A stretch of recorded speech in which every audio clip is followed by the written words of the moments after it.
about self in this conversation, it's like the small s, not the universal self. Yeah? Not the oneness of all oneness, but S, the small s. And I don't even like to give it the term of self. I think it's too much credit, because that assumes that there's a thing called self. I call it selfing, which is an activity, a mental process. When you were born, for at least the first 16 months, selfing wasn't happening, yeah? The brain had to develop to produce a sense of self. And then we grew into that interpretation of life, and we grew out of the wonder and awe that childhood had for us, and the immediacy of things. And, like when you go to the beach, let's say if we had a little young kid here, and he came, and he was coming around a corner, and you went like this, he would laugh, right? And you did it 20 times, he'd laugh. Or if you went to the beach with a Labrador and you threw a ball, it will keep catching that ball till your arm falls off, yeah? And every time it comes, its tail will be wagging just like the first time. And it'll be as eager as at the 800 pitch than the first pitch, yeah? But then as we get older, it's like something happens, oh, I know that, yeah? We've neutered freaking a lot of stuff in our life by knowing. Yeah, it's almost like freeze-drying life. It's like a slight move from the pulse of being into an interpretation of life. Yeah, and then in that seeming shift, it doesn't actually happen, and it can only appear to be happening. Yeah, it needs a you to be appearing to be happening too. That's the selfing. So, but when it appears to be happening that way, what happens is the life gets replaced by an interpretation. Yeah? And that interpretation, if you look at your own thought system, see how your thought system presents you. When you're thought about, how are you thought about? Are you thought about as a spirit, or are you pictured as a body? So when the thought system says you, what does that you imply? Does it imply a spirit, an ethereal no place, or does it imply a body? So every time the thought system is talking about you or me, it's talking about a body, yes? Alright, so now look at the thought system again. All you need is a little snippet of it. You'll see the themes of the thought system. You don't need to have tons of research. You just see how the thought system works, and it continually works that way. Yeah. Alright, so what does the thought system value? Does the thought system value now, or does it value the past or the future more? Are most of your thoughts about the past and the future, or are they about now? Now, the thoughts are happening now, but they're very rarely about now. They're usually about there and then, okay? So, if the thought system is navigating our life, is interpreting our life, and you just look at those two little examples, that it's based in the past and the future, yeah, and it takes you as a body, you're basically behind an 8 ball already. Yeah. Because now, let's say you have an urge to become spiritual, you're going to attempt to become spiritual as a body, and the brain is part of the body, yeah? And so you're going to try to become spiritual as a material thing. Good luck, really. You're going to try to graft on spirituality, and as you know, it doesn't seem to take hold good. You have to keep doing more and more of it. You go to a one-day retreat, then it's a 10-day retreat, then it's a month retreat, then it's a month retreat with silence and then talking, and a month retreat with silence, talking, and therapy, gourmet food, this and that, on and on and on and on. But so here it is. The thought system thinks about you as a body, and it thinks about you as a body in the past and the future. Yes or no? You go with that? Mm-hmm. It's not a big metaphysical leap. It's just pragmatism. You look at it and see how it works. Yeah. All right. So the thought system pictures me as a body, and it pictures me as a body 3 years ago, and it's picturing me as a body next week. And it's concerned about what's going to happen to me, and it's very, very interested in what happened to me. Yeah. Now, it usually wouldn't go that far. If it was about any other you, except for the you that's crowned me. Yeah. The me, the idea of that it's me, is what causes our interest to go back into the past and go back into the future. And where does it seemingly leave? The only place it can be enriching, which is now. Yeah. When your interest and attention is moved from here into there and then, it's used by a mental process called selfing to bond you to this idea of being a self. Yeah? When it's here, and it's free to be here, it enriches your life. Yeah? Because it's mining what what is it today, Sunday? It's mining what Sunday has to offer. The only mine you're pulling out of yesterday and tomorrow, right, is dead fucking ore. There's nothing, it can't be used. You just build an edifice of your own little appearance. It's all about you. And that you isn't what you are. Yeah? So here's the thought system. It thinks about you in the past, yes? And by thinking about you in the past, what happens? It remembers you, yeah? Where does the remembering occur?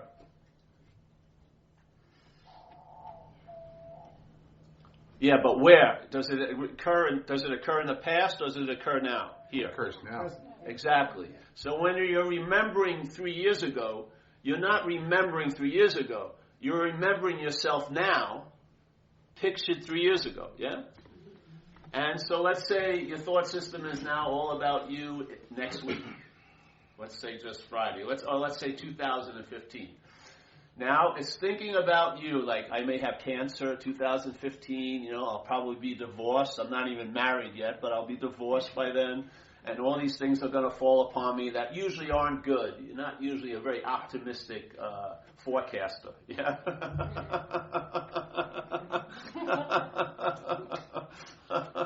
So it's all going to be about you, and it's not going to be too good about the you usually. Yeah? So now you're thinking about you in the future, but what's actually happening is you're remembering you now. Yeah? Remembrance isn't just going one way. You're remembered by thinking about you in the future, and you're remembered by thinking about you in the past. The sense of self isn't so. Yeah? Sense of self isn't so. There isn't a thing called Paul. When you were a baby until about 16 months or 17 months, there was no sense of self being produced. Yeah? The brain had to develop to a sufficient point where it could produce a sense of self. So you have already experienced the freedom from self in your life. Already. Yeah? So now the thought system. So I'm here now, but my mind is thinking about where I was yesterday and how great it was, and this probably is going to suck today here in Cape Cod or whatever it may be thinking, yeah? And because it's about me, I'm pictured there, there's a lot of interest about it, yeah? If it was you, I'd be bored stiff, yeah? But if it's me, I'm incredibly it's very enticing to think about me, but I can't stand hearing about you 3 years ago and 5 years from now. You got to see it. You got to see what's the bonding agent. The bonding, well, hopefully I'll point it out to you and maybe it'll hit you. So here it goes. So I'm thinking about me in the past, and I'm thinking about me in the future. Where am I being remembered? Now. Exactly. That's the bondage of self. Yeah? The self isn't so, but it can seem to be so. How does it get to be seen? How can it get to seem to be so where it isn't so? It's remembered that it was so, and it's being remembered that it will be so, therefore it is so. Yeah, that's its crazy logic. I was there, I will be there, therefore I am here. So if you're doing something you love, like for me being in the ocean, surfing, at that point, because you're engaged in life, even every time I've done a talk, it happens, the exact same thing. When you're engaged, really engaged in life, you're not busy attending to the remembrance of Paul 3 years ago, nor the remembrance of Paul by thinking about Paul 3 years ahead. Yeah? And that's usually your peak experiences for that month or that year or that life. Yeah? It's in a sense, when you really get the sense of the absence of self, you feel the presence of being alive. Yeah? Don't you? Yes, yeah. So in other words, if something is so engaging, it stops the mental process, and your intention doesn't leave this event because something's got your attention, like the surfing or having sex or doing whatever it may be, and therefore the production of self can't go on. The feeling doesn't get produced, and then you get the sense of what's really going on, which is the presence of your own nature. Yeah? Which is not corporal. It's not a body. It's not produced by a brain. Yeah? It's not a mental body hybrid. It's the only way you'll ever know it is by finding out about it. And the route to find out about it is to find out what you're not. Yeah? Because if you're assuming to be something you're not, and then you try to find out about what you are there, you'll be trying to find out what you are from what you're not. It's never going to work. It's never going to work, because it's like this old. Most people haven't heard me here, so all right, I'll tell an old story. It comes from India. I've always liked it a lot. It gets the point across. Let's say this is a lion and a lioness and her cub. Yeah. So the lioness gets killed, and now the cub's roaming around, and it's lost. It doesn't have its mother, and it doesn't know what's going on. So it's roaming around the savannas, and it sees this big herd of sheep. So it starts running after the sheep to sort of join them. Yeah, the sheep know it's a lion, so they start running away. But then they realize the lion doesn't even know it's a lion. So it comes over, and it gets adopted into the sheep herd. And now it's trying to be the best sheep it can be, And it's learning how to baa, and it's walking. They're curling its hair, and it's trying to adapt, and it's got a sheep girlfriend, and it's starting to get respect in the sheep world. And, everything looks good on the outside, but just something's not happening, Something isn't translating into an ease and comfort. There's something off. He just doesn't know where it is, but he's being the best sheep it can be. Yeah. So one day he's living this life, and he's sort of hanging out with the sheep flock or whatever, the herd. And a big old lion comes down into the savannah and starts chasing the sheep to eat. And it sees out of the corner of the eye this young lion, and it thinks it's joining him on the hunt, but it realizes it's running away from him like the sheep are. So he turns his attention off for the sheep, and he runs after the lion, and he gets up to the lion. The lion just falls on his back and says, "Please, Mr. Lion, don't eat me. I'm just a humble sheep." Now, the old lion's a little perplexed by this, so he just grabs the young lion, and drags it over to this pond and sticks both their heads out, and then the young lion sees their reflections, and he wakes up. Yeah? He realizes he's a lion. Yeah? It doesn't, no matter how many years of trying to be a sheep and a good sheep or a bad sheep, whatever it is, it only took an instant of recognition to break that whole storyline. Because the fact is, it's a lion. Yeah? So, okay. Now, let's say you go to a meeting like this, and the person is basically saying, no matter how he's lovingly putting it, or she is, or not, or rudely putting it, is, I like the rudely better, but I'm withholding myself today, trying to behave myself. So, all right, so here's the message. You're a lion, okay? You're a lion, you're a lion, you're a lion, you're a lion, you're a lion, you're a lion. Okay. Some people in the room may like that message, so they're hearing it. Oh, yeah, I really like that. I'm a lion, I'm a lion, I'm a lion.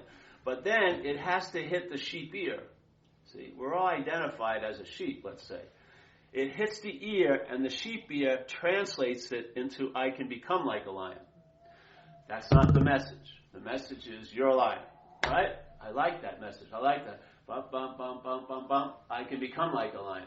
And what happens is, so a couple of sheep, this happens to, and now the sheep gather together, and they decide to get some pictures of old lions, yeah, and they put it in a nice gold frame, and they get a nice room like this, very hallowed, a lot of sage they burn, and then they put the pictures up, and they start venerating these old lions, and they start this little group, how to become like a lion, and they're reading stories about lions and all like this, and they're taking roaring lessons, and now this way, they're actually straightening their hair, trying to get a mane, and everyone's going, you're sounding good today, Eugene, but no, it's a ba. You got a little more bass in it, it's getting there, and everyone, they're trying to support each other, and they're meditating on, I'm a lion, I'm a lion, I'm a lion. But the fact is, they're meditating on a lion as a sheep. Yeah? The identification is already set. And from that point of view, all they can do is try to acquire some lion-like qualities or have an experience maybe of somewhat being like a lion, but they never make the jump into, like Ramana Maharshi says, a great saint. I don't know if you've heard of him. He's passed away. But he says, to know God is to be God. To know God is to be God. When you have sheep's ears, to know God is to be a knower of God. The sheep identity stays in place, never threatened. And that you can be practicing to become like a lion, and the identification as a sheep will never be freaking threatened. Yeah? This is about questioning, are you a sheep? Just like that lion was assuming it was a sheep for years, as soon as it saw its reflections, it knew its nature. And then when the old lion said roar, it didn't have to take 3 months of roaring lessons. It roared because it came from and of its own nature. Yeah? What this message is saying, that is what we are of. We are not of sheepness. We're not a long-lasting, independent, separate entity. Yeah? You are not what's seeing right now. You're not what's hearing right now. You're not what's tasting right now. You're not what's touching right now. What's seeing, hearing, feeling, tasting, touching, smelling, and hearing thoughts can't be heard of, can't be thought of, can't be felt, can't be smelled, can't be touched. Yeah. You can never know it because you are it. You can know everything else from it, but you will never know it as a topic or an object to your false subject. This is the message. So once you start seeing that, hey, I have a strain of mind called self-centeredness where life, instead of seen as happening, is interpreted as it's happening to me, and I'm suffering the dissatisfaction of that, and it's producing a lot of irritability, restlessness, and discontent, and I'm not able to really enjoy where I am because, in fact, it doesn't seem I'm ever really there. Because most of us are stuck in a mental here. And the mental here is just chock full of there and then. The mental here that you may want to get out of, see, you cannot get out of an imaginary place. You're never going to escape it, ever. Yeah? You cannot escape from an imaginary place. You cannot solve an imaginary problem. Yeah? What this is saying is, the solution to what you may be suffering from is not down the line, it's before the line starts. Yeah? I would say it's all based on a misidentification as what you are. Just like in recovery, it talks about you have a daily reprieve from the disease of alcoholism, which is like a parasite, and self-centeredness is actually the mother of that parasite. Self-centeredness is prior to the alcoholism expression. We have a daily reprieve from that, so that its influence we can be relieved of for at least this day, yeah. It's contingent on the maintenance of our spiritual condition, yeah. Now, I don't care how adept you are at spiritual practices. The best way to maintain a spiritual condition is to be a spiritual condition, not to have one, not to need to get one, but to be a spiritual condition. Prior to all the mental states, all the emotional states, all the physical states that are experienced here, what's behind all that, I would say, is a spiritual state, if you want to use that term. I don't like it, but it signifies something other than physical. Yeah? That spiritual state is like a stateless state. I would say that's where we're from. Yeah? That's what's looking out of our eyes, like St. Francis says. What you are looking for, what's looking. What's looking is what you and you and you are looking for. Yeah? Where? Exactly. Right now, the what's looking has been bastardized into your seeing. So the exact event that could save you a whole lot of hell is being commandeered by a mental process and turned into you seeing, when in fact it's what's looking.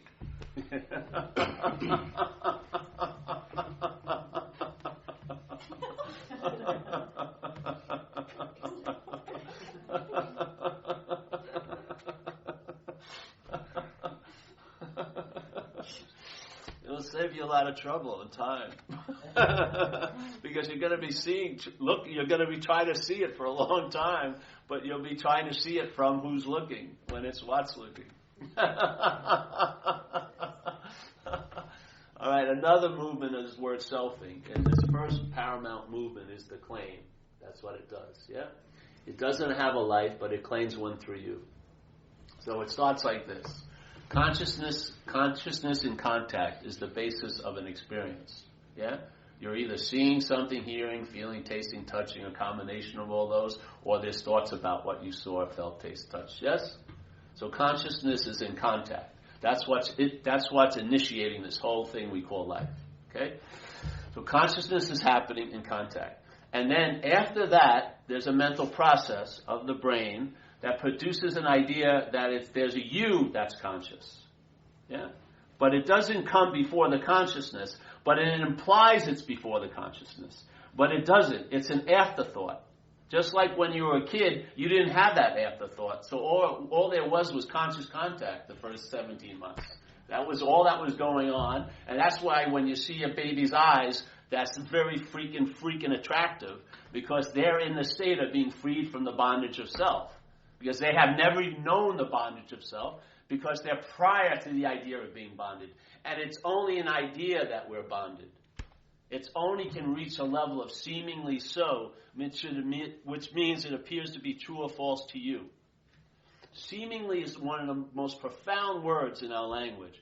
Look at the dictionary if you don't believe my definition. Seemingly so means it appears to be true or false to you. Yeah?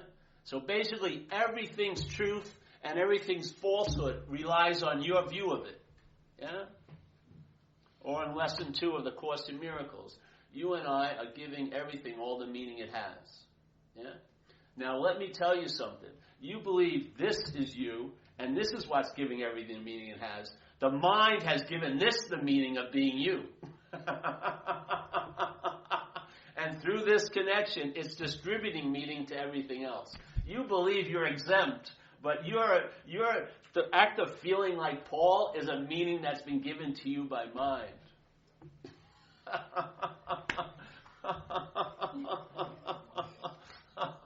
And that meaning, it's a wild one.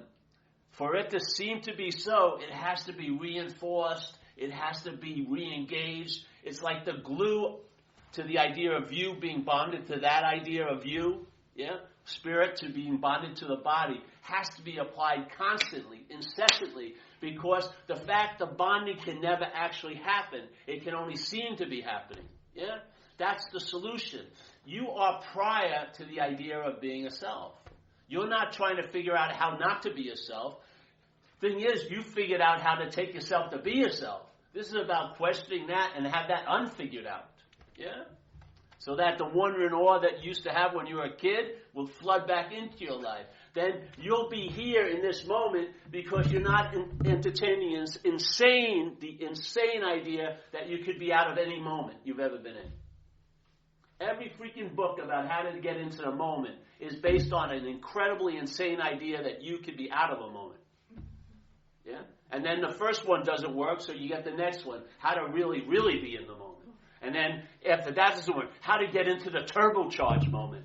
It's never going to work because it's based on fallacy. You and I cannot be out of a moment. I don't care how bad you feel or how far away you think you are. If you looked at the surveillance tapes, you're here right now. Every damn scene of every crime in your life, you were there. Yeah? So this whole idea of getting into something you can't be out of is insanity to me. And then there's this idea of self that seems to be driving a lot of people crazy. They want to be up when they're working and they're thinking, oh, I can't wait to get to Hawaii. When they get to Hawaii, they think about the work. And then when they're at work, they're thinking about Hawaii. They can never actually locate themselves where they are. Yeah? They work really hard for a great event, and then there and then just intrude. It's probably not going to last till tomorrow. How can you fucking enjoy anything if you believe it's going to go so fast? Yeah. It's a freaking form of slavery.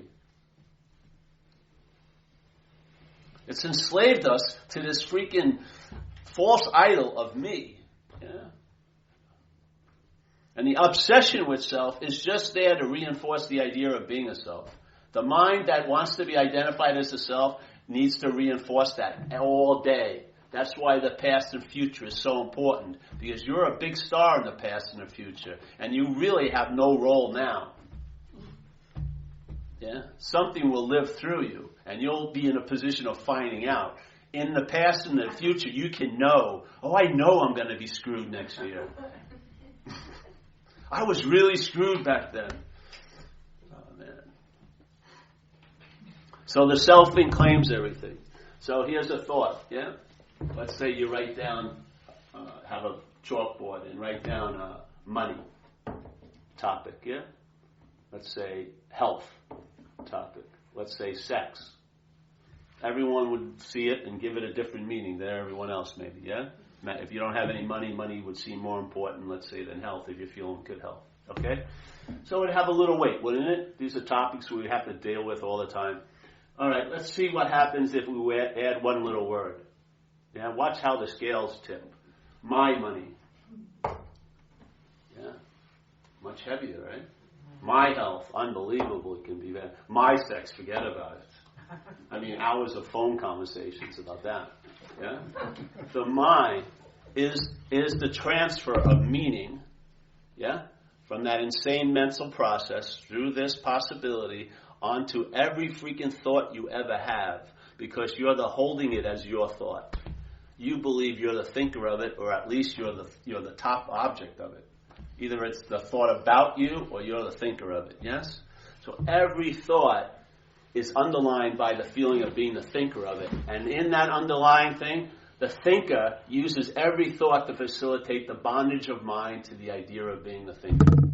Does it the same thing with feelings. Every feeling arises, but it seems to only arise to one feeler. Yeah? The feeler is now, they're all my feelings now, which are much different than a feeling.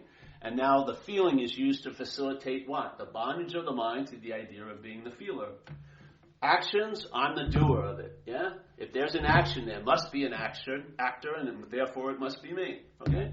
Now, every action facilitates the mind's bondage to the idea of being the actor. This is what's happening all day. And it can only reach the level of seemingly so, because you cannot be what you're not. You can only appear to be it. You can only appear to be it. Let's say today I'm not feeling well, so this is a problem, let's say, yeah, in my life. The next day I'm feeling pretty good, it's not a problem. The next day I'm feeling bad again, it's a problem again. You tell me, what is it? Is it a problem or isn't it a problem? One day I would swear on a stack of Bibles, it's a problem. The next day it's not a problem. The next day I'm feeling bad, I swear on it's a problem. What is it? Is it a problem or isn't it a problem, or is it neither? Isn't it the fact that in physics they say the greatest influence of any experiment is the observer of it? So when they study light, and the physicists have a plan, they like to see light appear as a wave, and it appears as a wave. When they're looking for it to appear as a particle, it appears as a particle. Almost if the light dances to the whim of the observer. Yeah?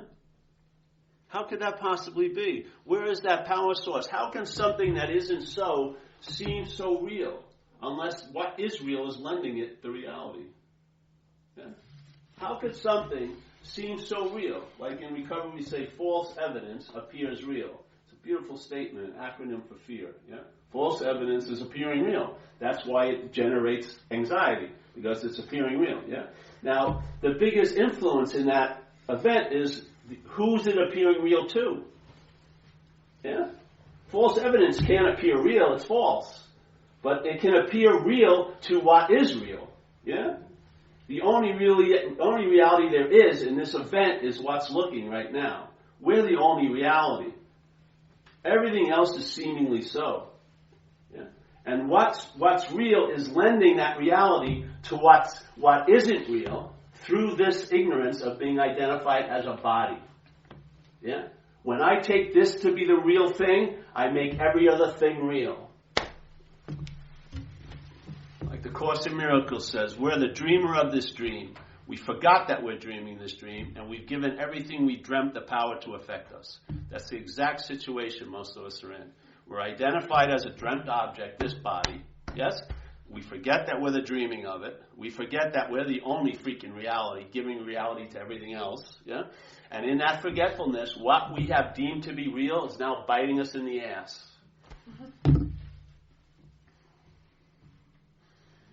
There is a solution. From the solution's point of view, there's never been a problem. From the problem's point of view, you better find a solution. If you find the quote-unquote right solution, the right solution demonstrates or downloads that there is no problem, and then there's no need for a solution either. That's how economical it is. Your salvation is prior to any bondage. You've never been bound. It only appears to be so.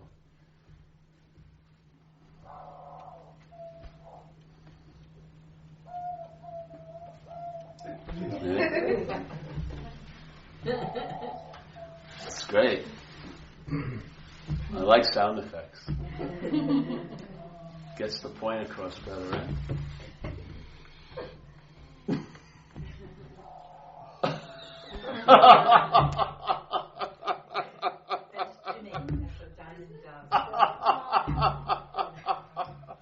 So just as a play, look at your thoughts, yeah, and then see. Just have a feeling.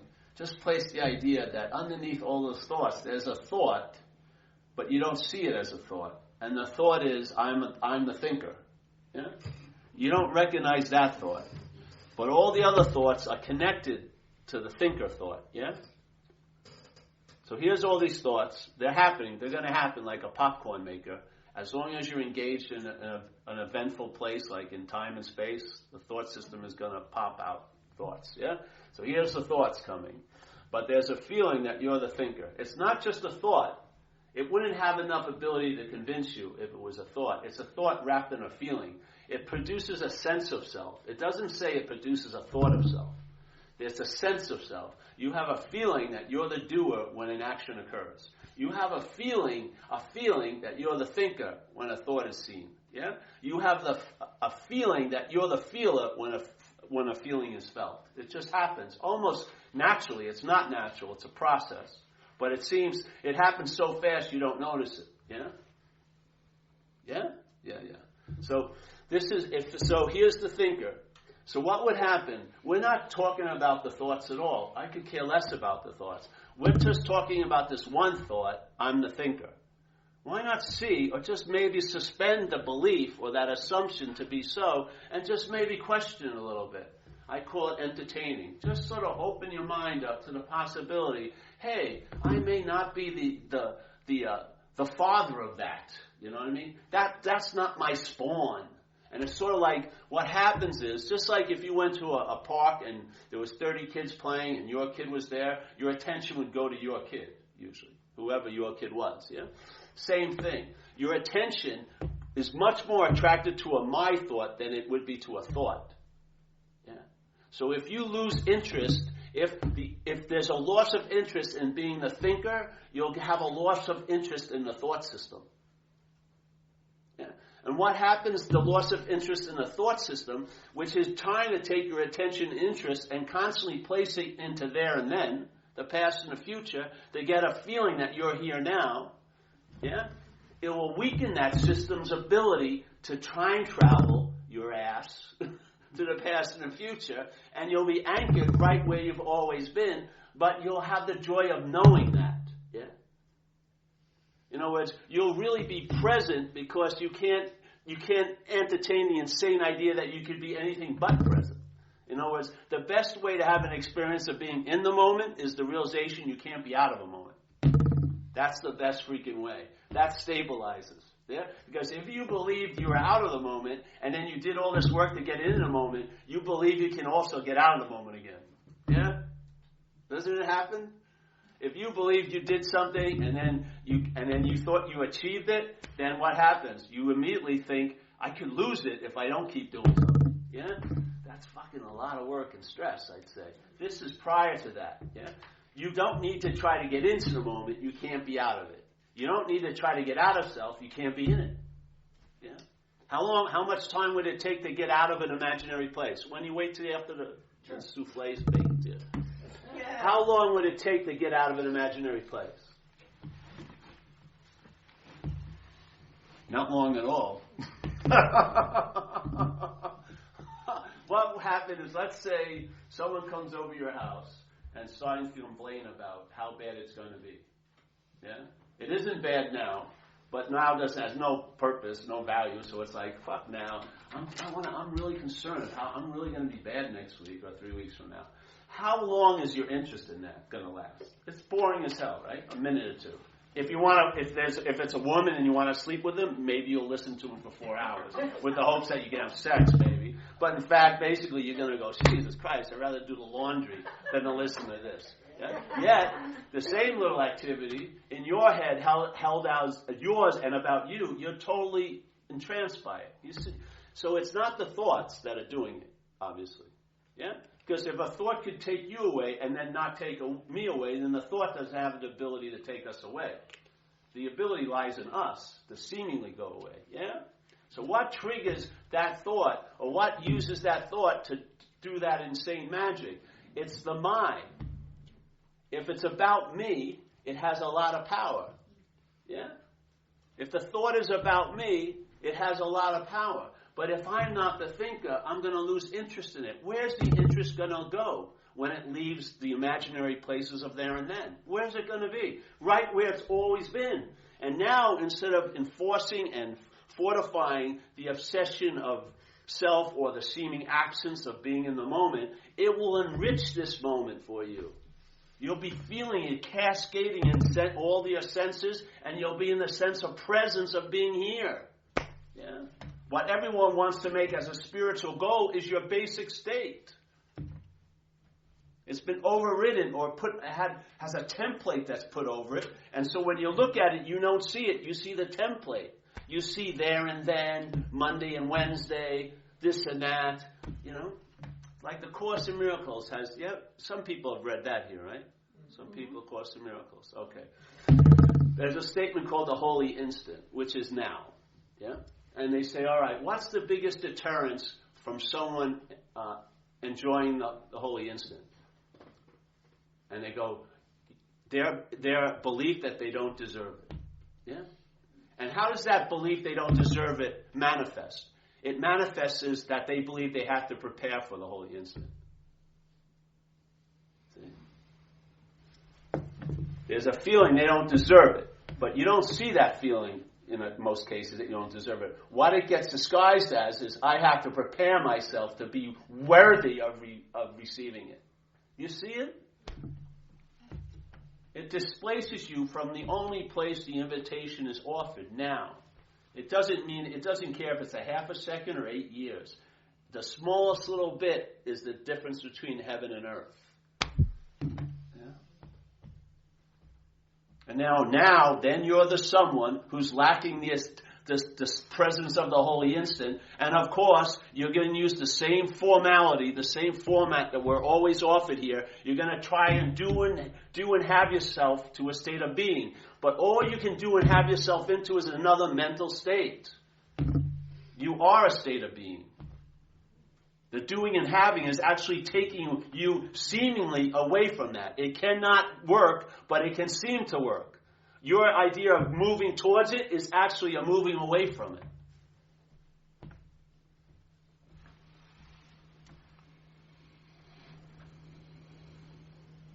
When you were a kid, I wasn't in an abusive situation. It was a lower middle class family. When I was walking around my house, I wasn't thinking my room was too small, you know what I mean, or my mother was ugly.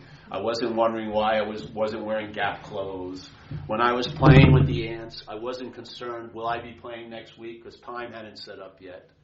I wasn't wondering, or I wasn't looking for retreats or meditation practices. I could care shit about spiritual scriptures. I was just in that thing, really because I hadn't thought of an insane idea I could be out of it, basically. As soon as I had the idea I could be out of it, the thing just riffed on that for the rest of my freaking life. Yeah. And what got then that ease and comfort, that joy of being alive, was replaced with being uncomfortable in my own skin, which is the only skin you're going to seem to be in the rest of your life. That's a bad place to start. Yeah? And then irritability, restlessness, and discontent. I can't even enjoy something that I really like. I'm displaced constantly.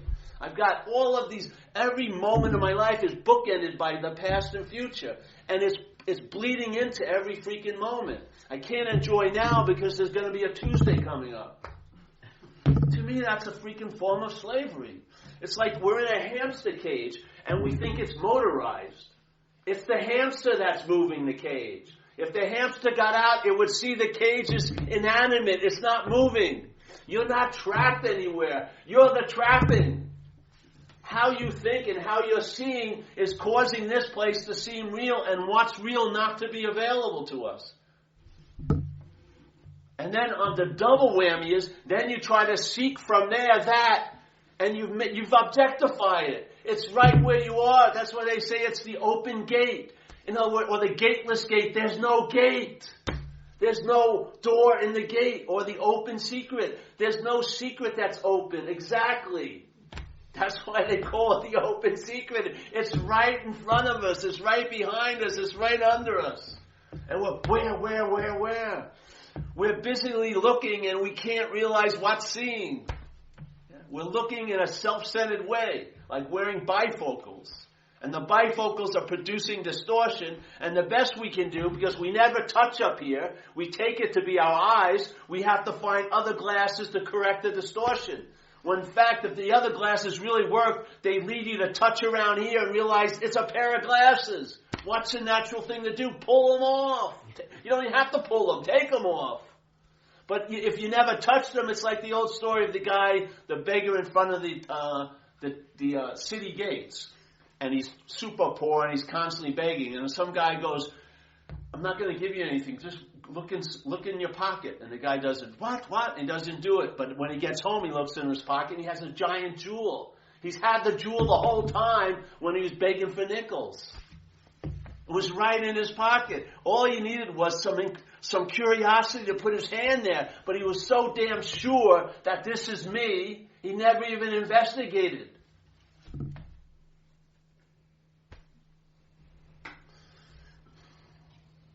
But, that's when the world begins. But, I can feel it now, but, Monday, so Monday, of course, takes precedence over now.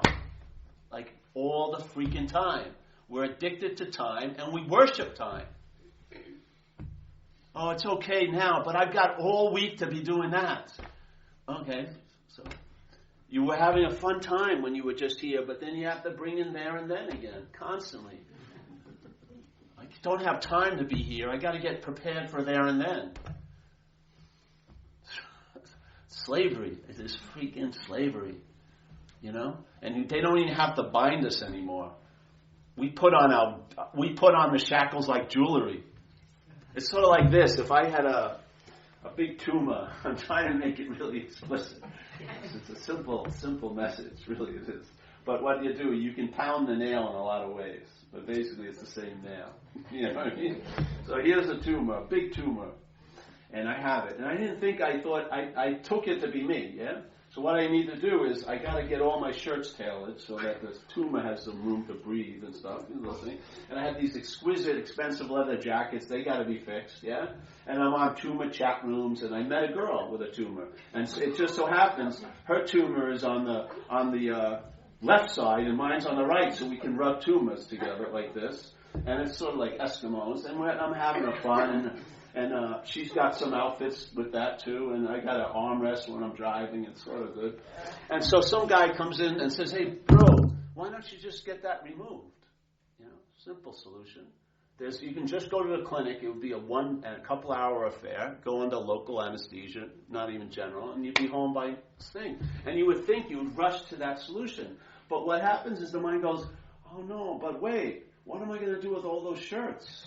The leather jacket, the girl." You see? People say they want to be free, but they just want to be free. They become identified with that tumor. They become identified with this idea. And now they're trying to be free as that idea instead of free from that idea. Yeah? It will take your noble drive to be free, and it will co-opt it. And now you're going to try to get out of self as a self. And you cannot get out of something you were never in. It's impossible. You cannot transcend an imaginary place.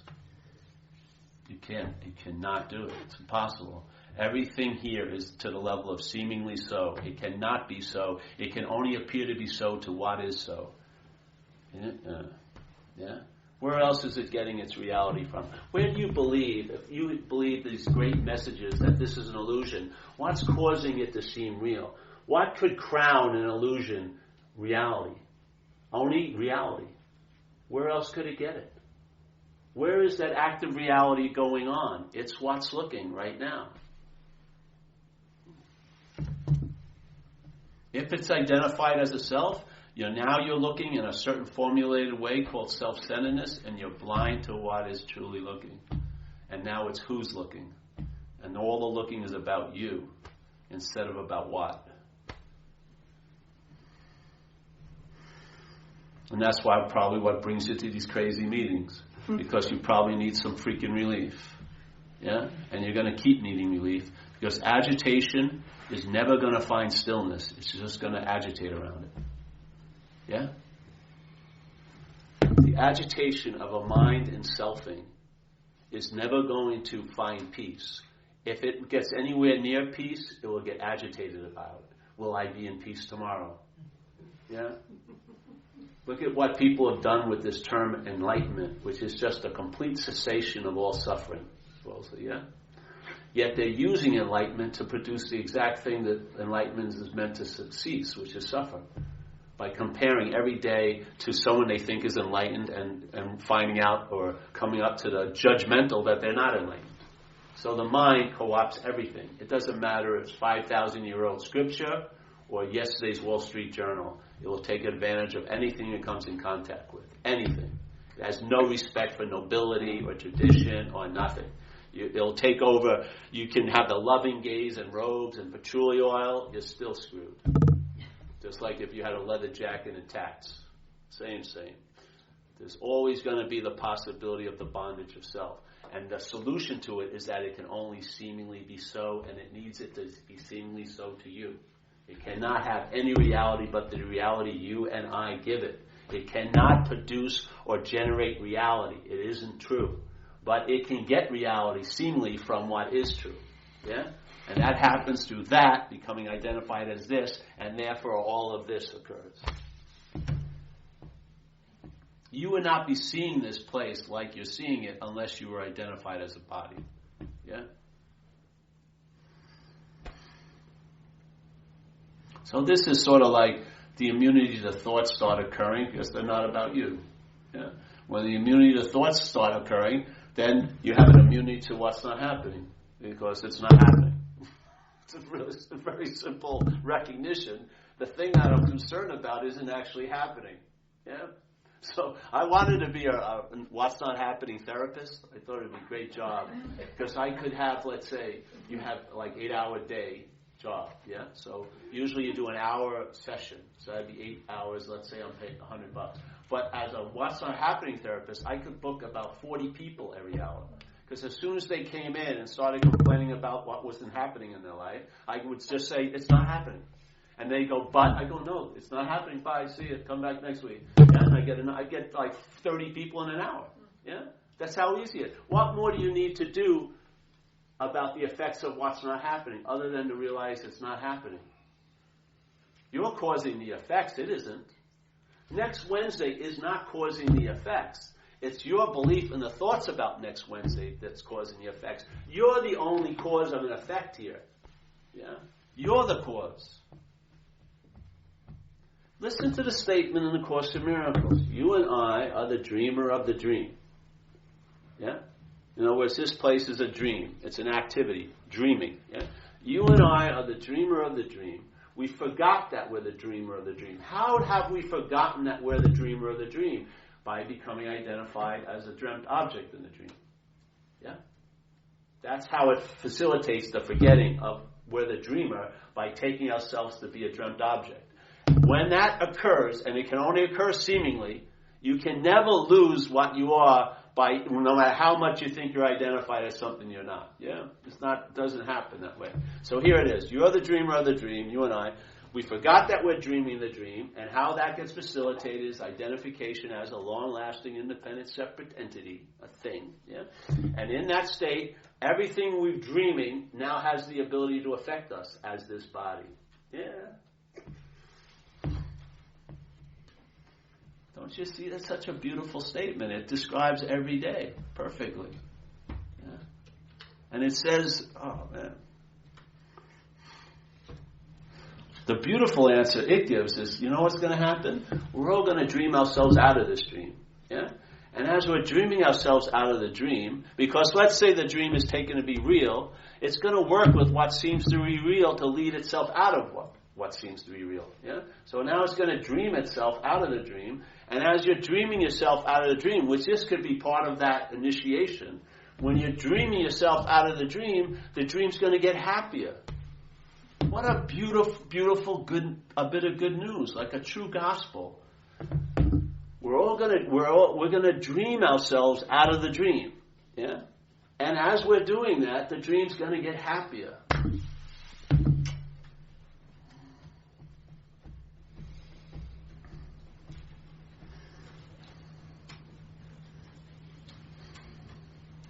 I just love the sound of that.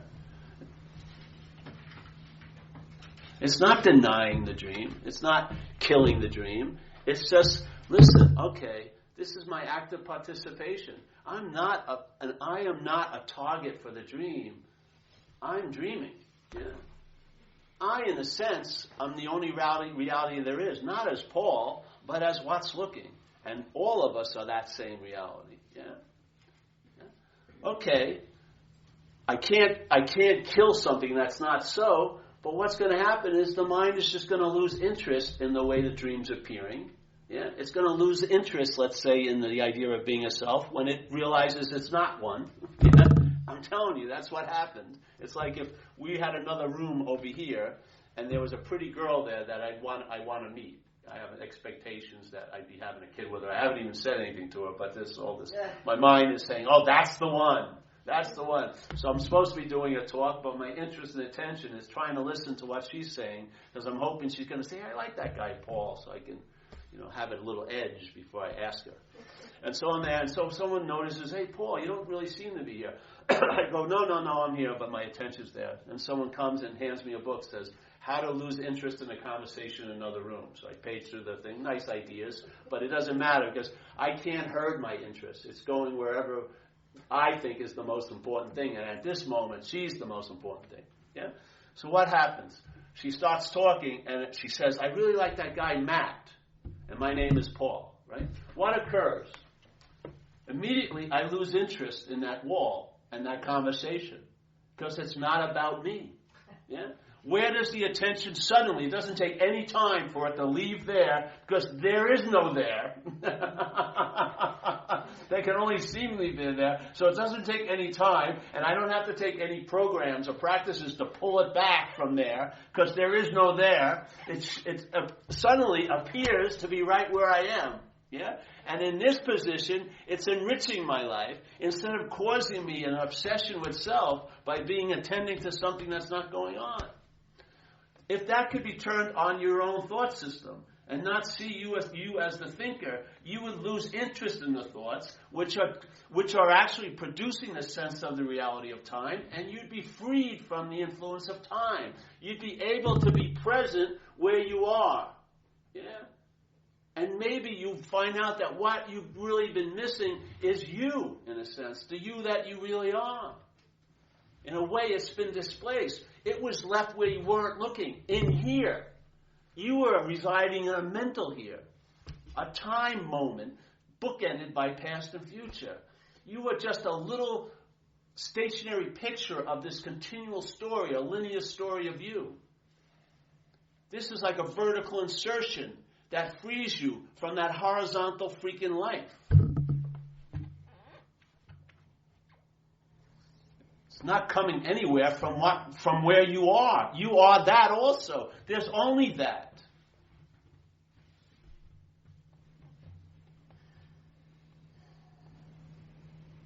It's a gospel. That's what it used to mean, the word gospel. Good news. It's good news. We're not going to ask you to sign up for anything, and you don't have to take an intensive. And God knows you don't have to go on a retreat. This is an invitation. It's not a dissertation. More hours isn't going to make it better. Some of the most succinct, beautiful statements are the shortest. What's looking is what you're looking for. Incredible. There's so much in that. You could ponder that for quite a while. If you wrote a book, it would never sell. It'd be like half a page. What's looking is what you're looking for. We had an idea of a book, and what we were going to do is, if something profound was said, we would say, if you want more edification about this point, look at page 67. They get to 67, it'd be blank. And then we try to do it about 4 times, see how far we could take them. And everyone would be blank. You are the living book. You're going to find out about what you are. You can't know it, but you'll find out about it. It will demonstrate through you. Its desire to express is available. Look at manifestation. Look at a bush. It doesn't put out one flower. It puts out 90 flowers. Yeah? Where I live is like growth everywhere. In the most unlikely place, a tiny little crack in a wall, a plant is moving towards the sun. Yeah? This is not a very sparse manifestation. Yeah? This power is going to express, and as Jesus says, you'll know the tree by its fruits, and a good tree cannot bring forth bad fruit, and a bad tree cannot bring forth good fruit. You'll know the tree by its fruits. That's how you find out about what you are. You see it manifesting in your own life. And what happened with me, it stabilized into a traveling lighter over a long period of time now. And what occurred is, I was hoping prior to it that what it would do would change the geography of my life. It hasn't changed the geography of this destiny, yeah? I'm going to get fired or get sick or not, who knows? But I'm traveling lighter over every bit of the terrain. What more do you want?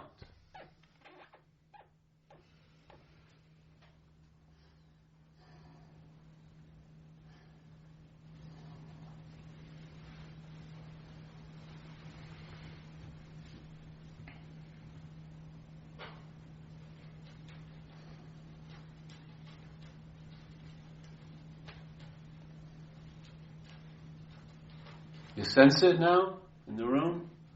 There you have it. It's not covered over now, yeah? It's raw. You can feel it, the pulsation of fucking onness.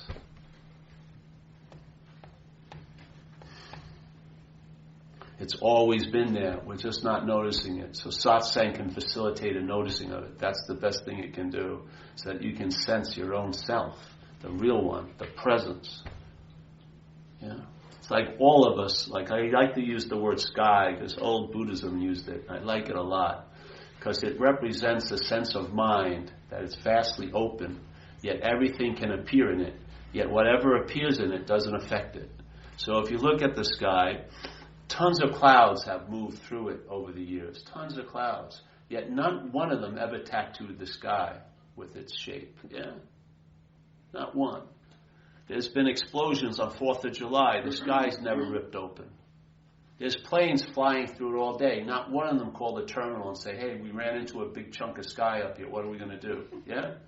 A bird takes a shit. It lands on your car, not on the sky. Yeah? When it rains, it doesn't wet the sky. It wets the earth. The sky is allowing all this stuff to appear in it, yet whatever appears in it doesn't affect its true nature, which is extremely empty and bright and clear. Yeah, that's what mind is like. That's the mind that's looking out of your head right now. That's what it's like. It's not like a marathon runner put into a closet. It's not fucking claustrophobic.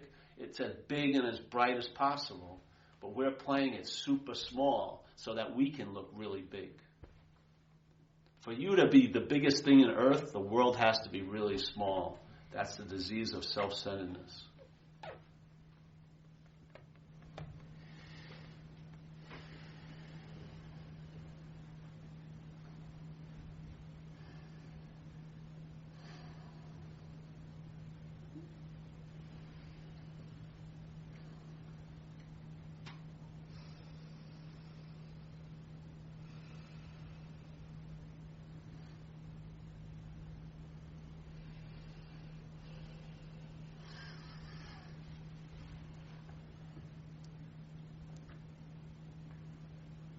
I don't want to put any more nuggets out. Just enjoy some of them.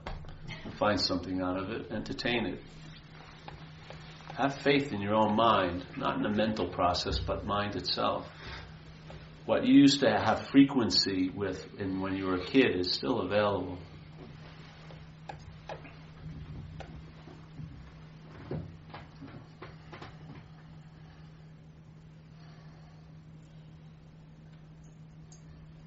Any questions tonight? You have something to say? You want to say something? I gotta hold on to the salt lamp here. Get my energy restored. Huh? Oh. You ever? It's funny. Like if you're on a bike or something and you're falling down, you want to save the bike, not you. That's how much your thought system thinks about you. It's identified as you, but it gives a shit about you as a body. It does. It would rather save a $10 helmet than you. Oh no! Throw the helmet off. See it. The proof can be in one example. You'll see it. Look at your head. If you're having a good day, how long does it last up there before it starts saying, when are they going to realize I don't deserve this? Or figure out I'm a fraud? Or when she finds out I'm an asshole? It's all over, you know? All this. But the same head, if it's having a bad day, says it's going to last forever. Do you want that to be the theme setter of your life? If something cool happens, it minimizes it. If something quote-unquote bad happens, it elongates it. Do you want to live every day like that? Under that fucking yoke? You cannot be free as a self from self. You realize you're not a self, and that's the freedom from self. You cannot be free from self as a self. You cannot get out. The self is produced by a mental process. That thing cannot transcend the mental process that's producing it. It doesn't exist. It only appears through the faculties of the mental process. It doesn't appear anywhere else. Yeah? So that's it, eh?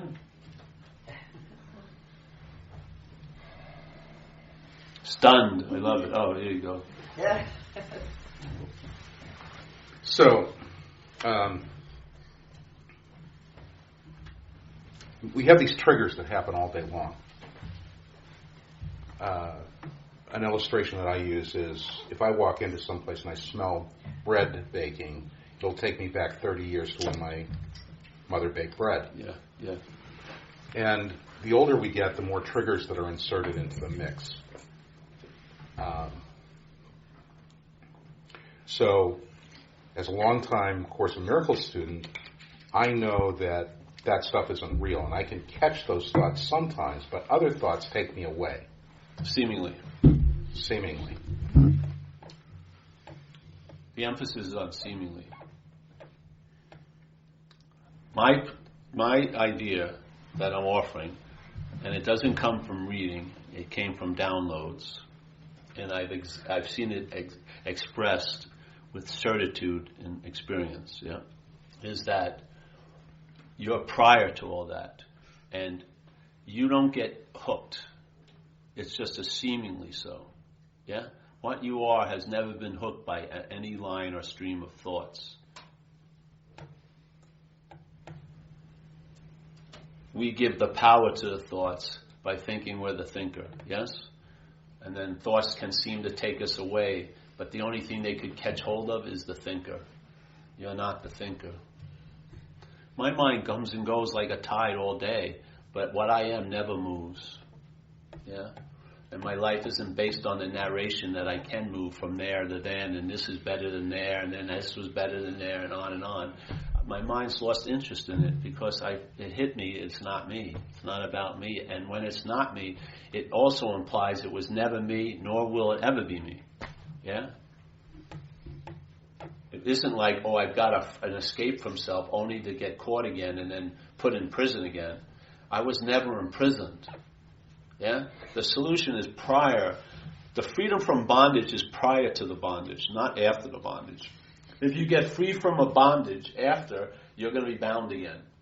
Usually by what you thought freed you. But if the freedom is prior to the bondage, that there's an absolute hit that you have never been bound, then there's no need to seek freedom from bondage. So one of the things that happened with me, and it was a big one, was the need to be liberated was dismissed. I'm not in the business of trying to be liberated anymore, which is very liberating. I'm serious, man.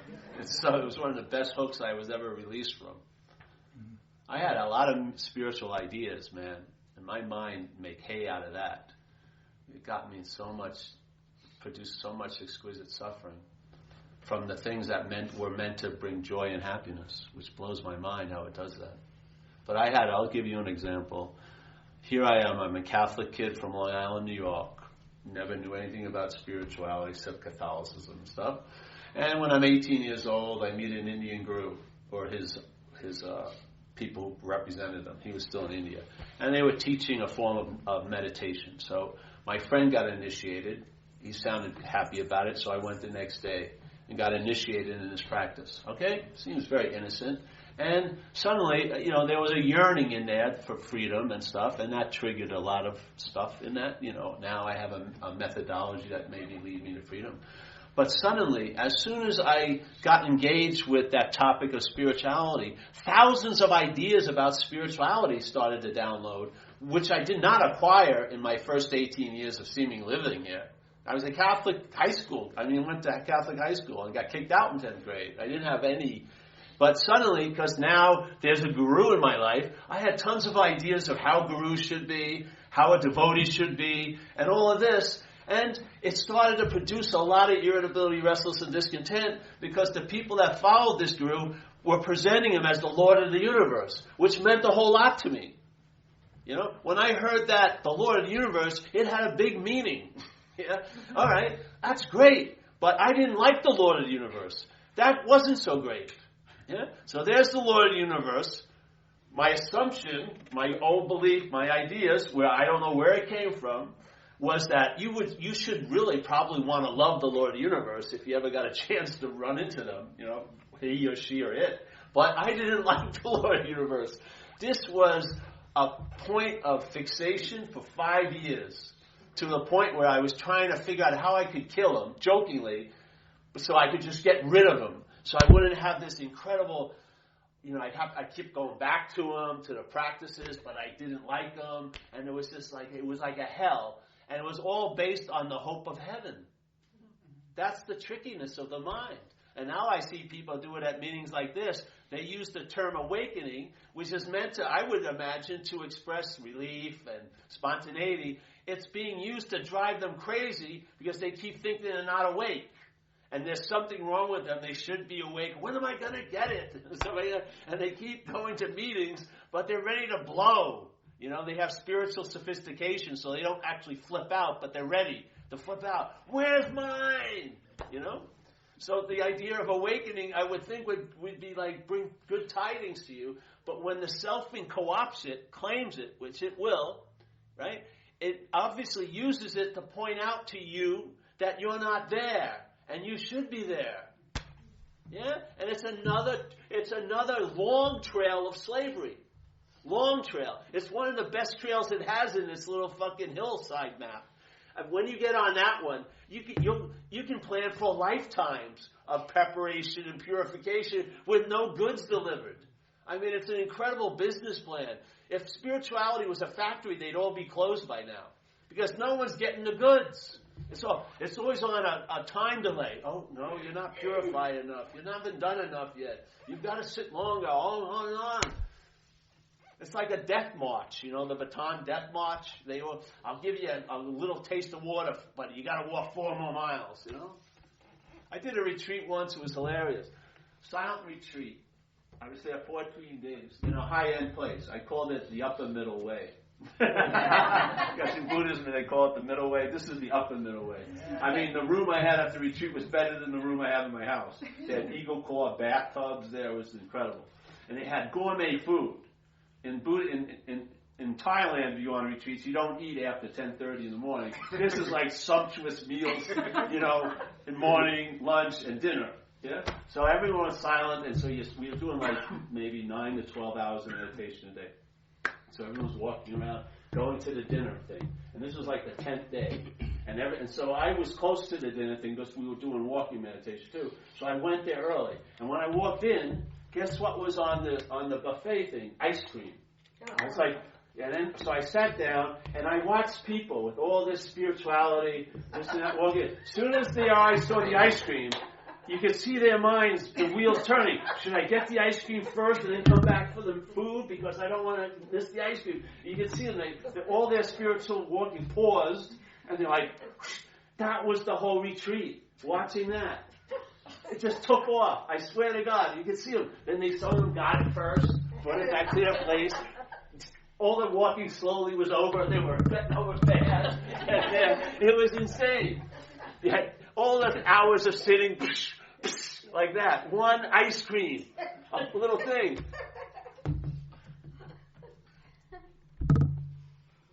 It's not after, it's prior. If this place has really happened, you're screwed. The only possibility is it hasn't happened. It has only seemingly happened. And that's the freedom. Just like in recovery, when it dawned on me, wasn't that the selfing that I was obsessed with was a foreign installment, something that had never presented itself as a possibility, immediately downloaded in my head. If I'm not that, I can be free from it. Not free as it, not free for it, definitely not free by it, but from it. And that's what's happened ever since. That possibility has expanded, has been entertained, has brought fruition in this form of expression for I don't know how many years now. But the mind, identified as something, cannot identify being free from it. It can only hope to be free as it, which is the form of slavery, called the obsession or the bondage of self. It's not true. If it was a real thing, it would be bonded to self. But it's not a real thing, so it's bondage of self. And the bondage of self is facilitated by an activity of mind called selfing. That's what happens. And you are the wrench that can be thrown in that works. Selfing can only infer that you're the doer. It can only point that you're the doer. It can only insinuate and imply you're the thinker. The mind makes the leap into the idea of being the thinker. Yeah? It's like the finger pointing at the moon, but in this case there's no moon. All there is pointing. The pointing is happening so much, the mind is in like a reflex habit, jumping right into the holographic picture of being you as a body. And then all the reality that is given to all of this. Yeah. I've seen it. Yeah. It's a production. It's not so. It's produced to appear to be so. And the production has to keep going on for it to appear to be so. That's why you're so freaking exhausted. The selfing is an exhausting agitation that never finds rest. It's like a desire that's always going to be thwarted. It wants to be a self, yet it can't be a self. And it wants to unbecome what it thinks it is, which it isn't, and it wants to become what it thinks it isn't. It's like a slinky, that the first movement generates the movement of the second movement. So you're trying to get out of what you think you're in, you're trying to get in what you think you're out. You're trying to not be what you think you are, and you're trying to be what you think you'd like to be. Yes? On and on and on and on and on. And it's not going to find rest. It can't fulfill. It doesn't reach a crescendo. There's no culmination. It cannot go over the wall of seemingly so and become a self. It can't do it. It's an impossibility. You are of a different cloth. You are no thingness.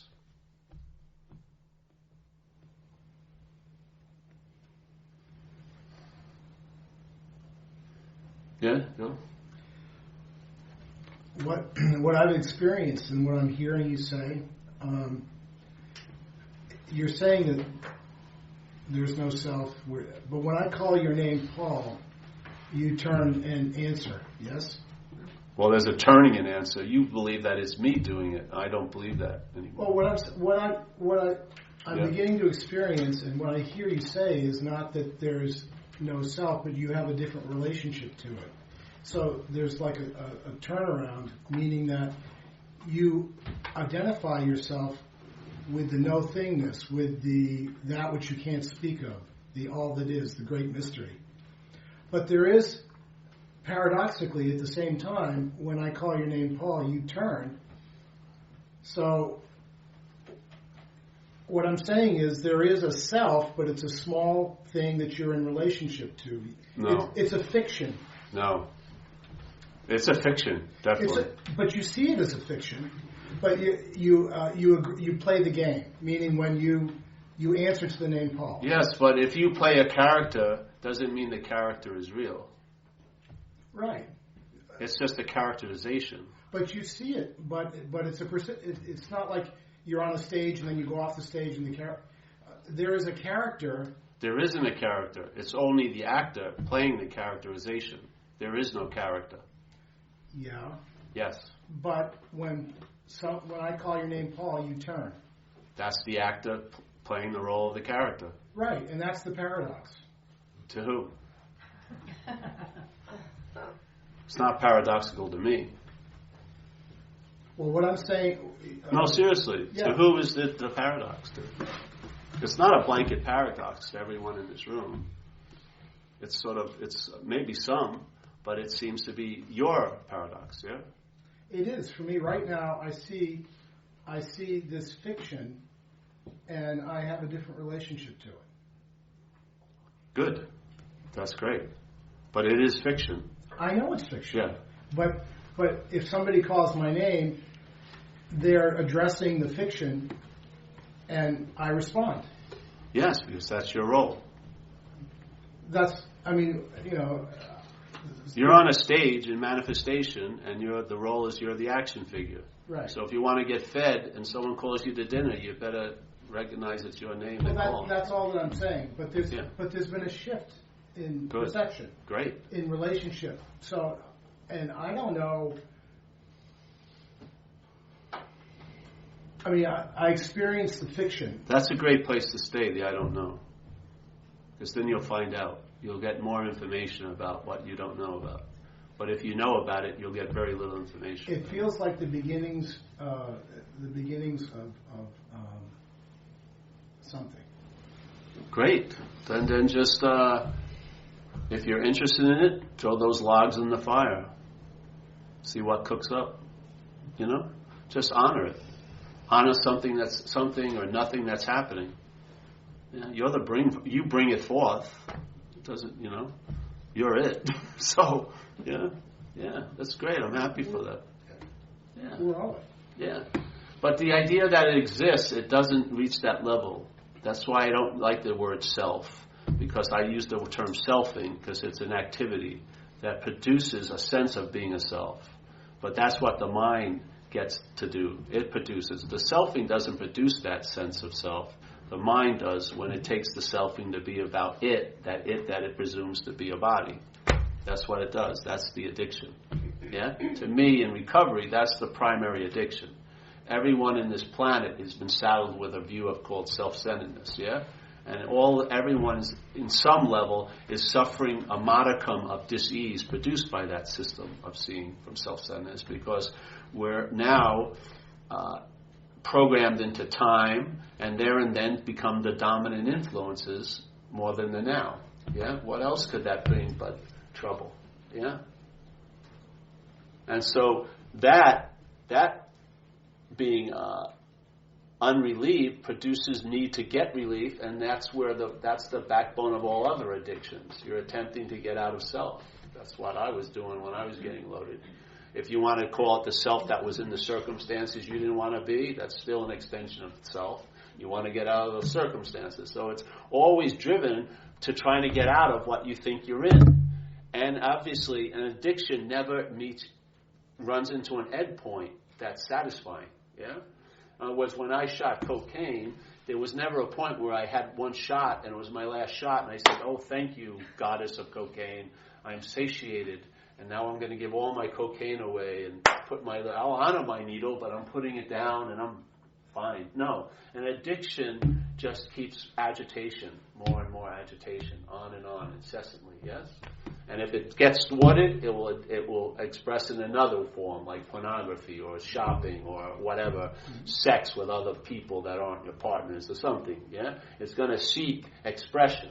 Yeah, and all that irritability that's being echoed into all the other irritabilities and all the solutions to the other irritabilities, promoting more irritability, is coming from this original false note called identification as self.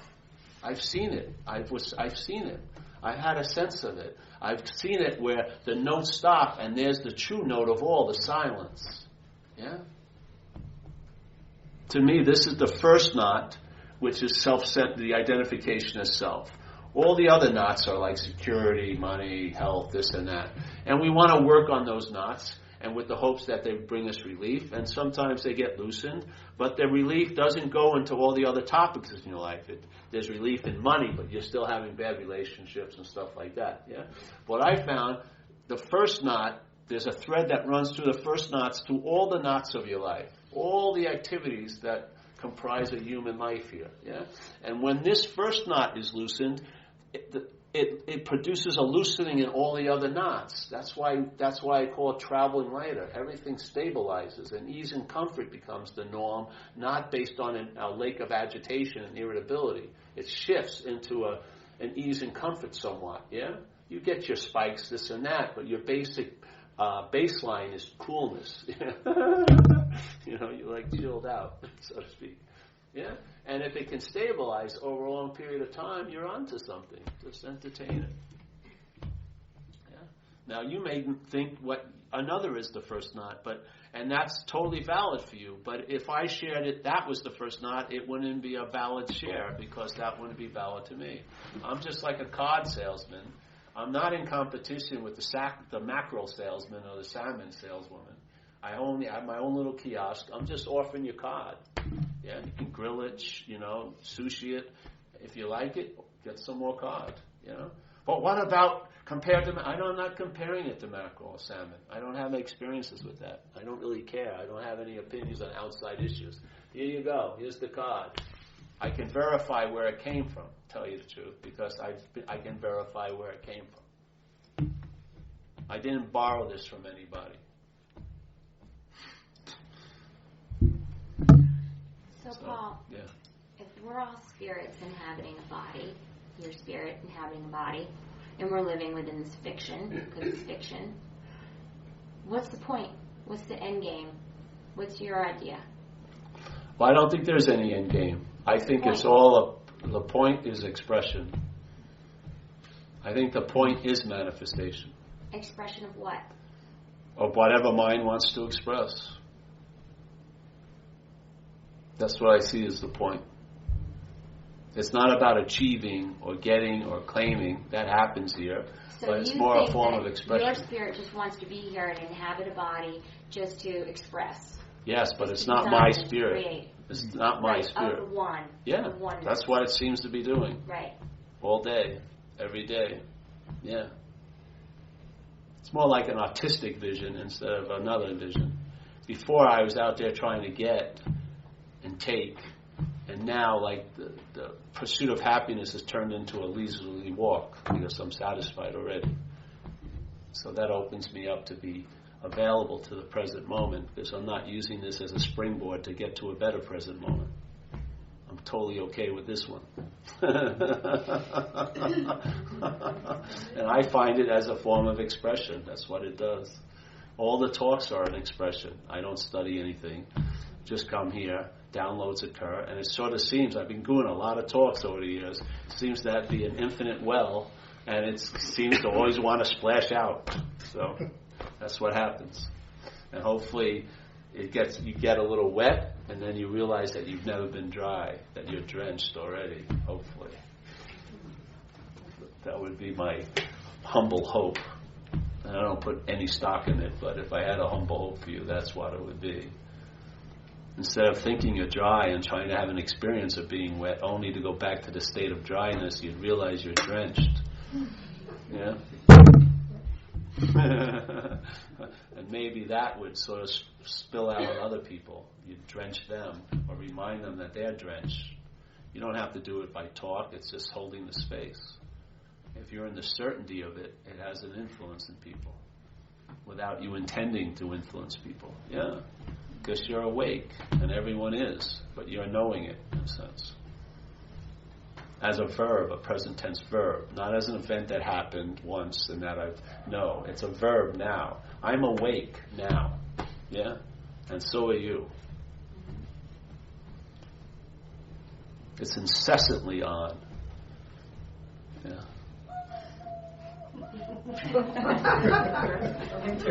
I love it. I'm going to have to pay that some dog bones, whatever.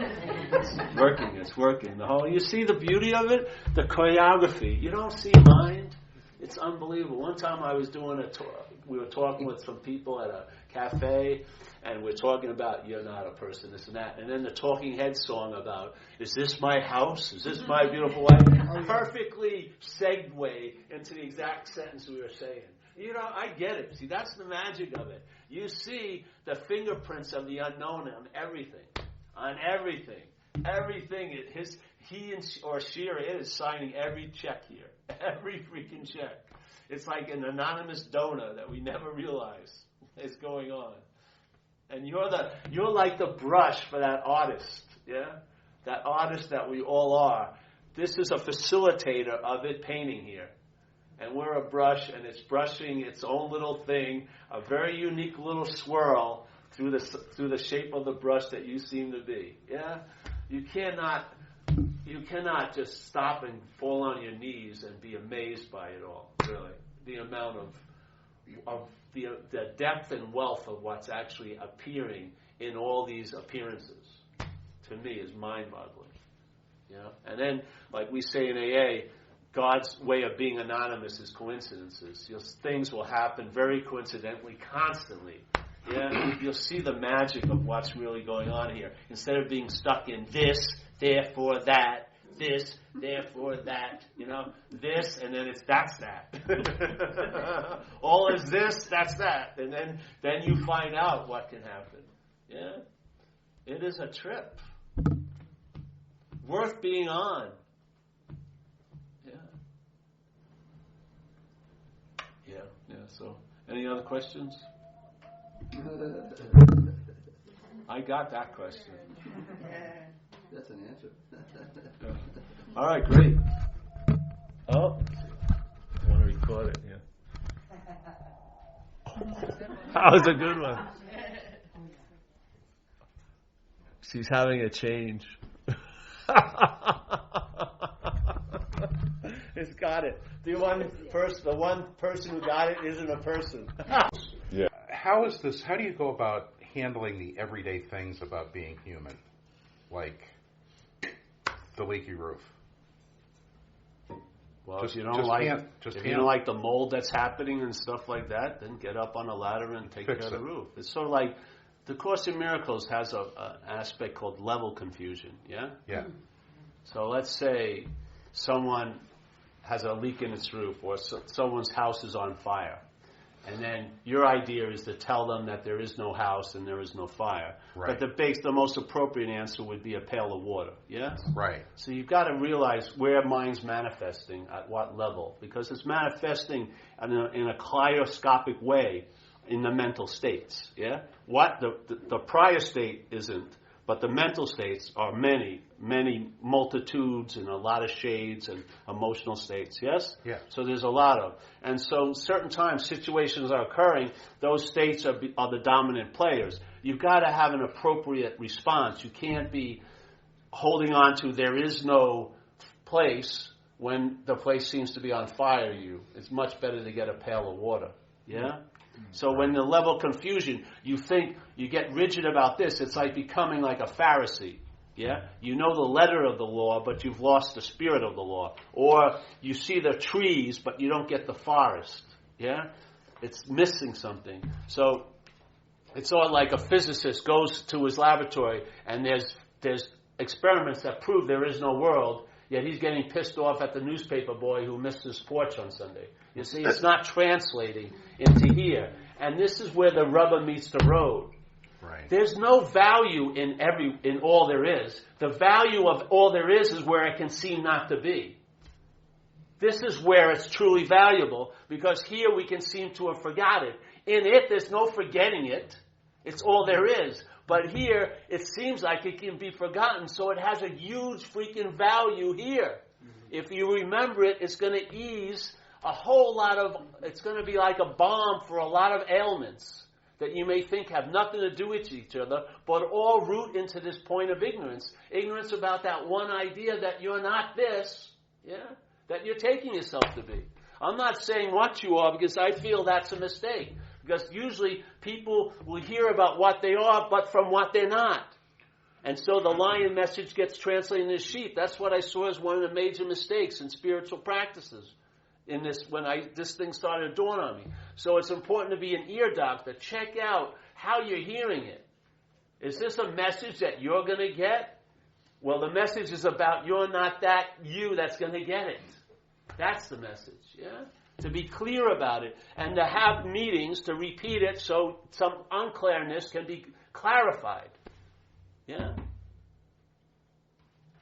So like simply, people come to the talks in the beginning and we're using this terminology selfing, okay? So they get it. They realize something's driving them crazy. So then they call me up or they email me and they go, oh, I realized I'm selfing. I've been selfing all day. That's not it. The feeling of being the one who's doing the selfing is the product of the selfing. Now you're a singular unit that's the doer. Yeah? That's the product. The selfing just facilitates that to occur or not to occur. Yeah? So when someone calls me up and they go, I've been selfing all day, the product, they're in the product. They feel like they're the one that's been selfing all day. Then they give me another slant.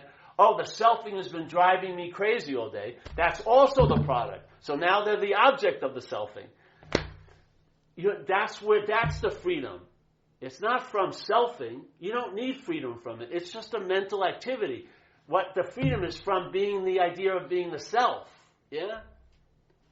The production is going to go on. That's what the brain is doing. It's organizing this whole event and using the sense of self to be the head of the organization.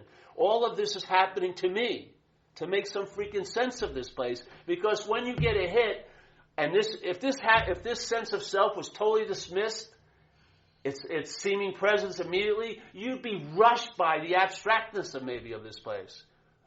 Could you imagine if you saw what you called your oven and your refrigerator just as light? You'd be like fucking pretty shook up if you had any sense of self there.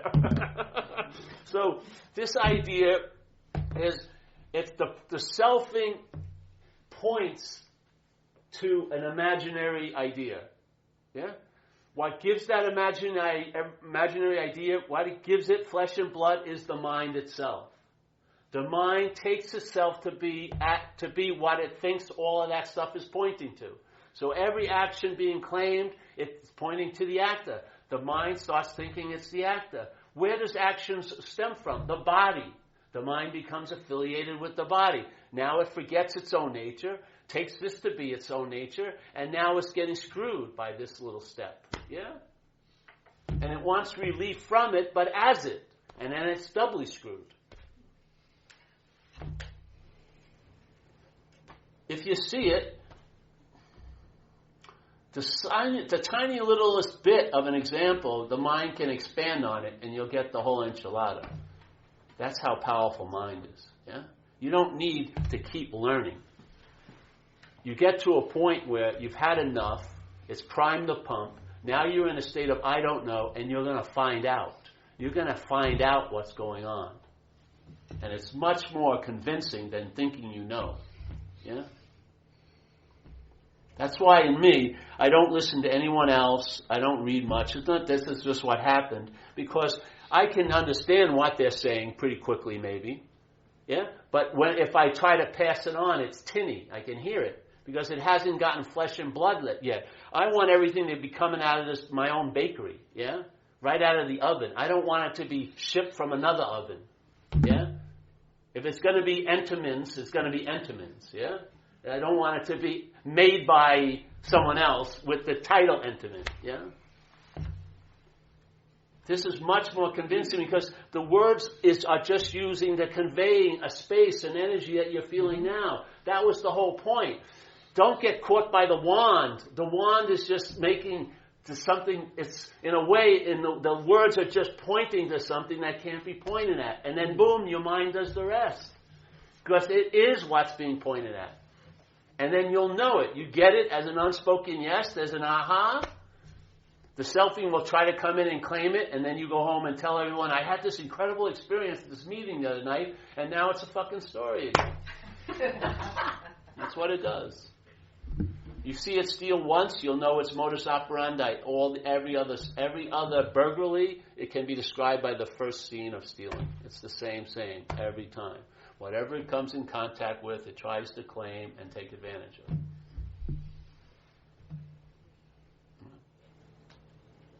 So that's it, eh? All right, good. I'm turning it off again. Make sure. All right. Thank you, everyone. All right.